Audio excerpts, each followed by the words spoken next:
ఈ స్టోరీని ఎండ్ వరకు వినండి. ఎండ్లో పెద్ద ట్విస్ట్ ఉంది. ప్రీతి అనే అమ్మాయి కొత్తగా ఒక హౌస్కి వస్తుంది. ఆ హౌస్కి వచ్చాక తనకి మెడ దగ్గర ఒక గాయం ఏర్పడుతుంది.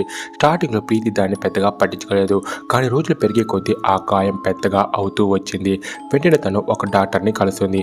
డాక్టర్ చెక్ చేస్తే ఆ గాయం ఒక మనిషి యొక్క పళ్ళఘాటు వల్ల వచ్చింది అని చెప్తాడు. ఇది వినగానే ప్రీతికి ఏం అర్థం కాలేదు. తనకే తెలియకుండా ఎవరు తన మెడపైన పళ్ళఘాట్లు వేశారని.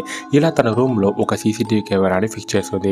నెక్స్ట్ డే ఆ ఫుటేజ్ చూసిన ప్రీతికి పెద్ద షాక్.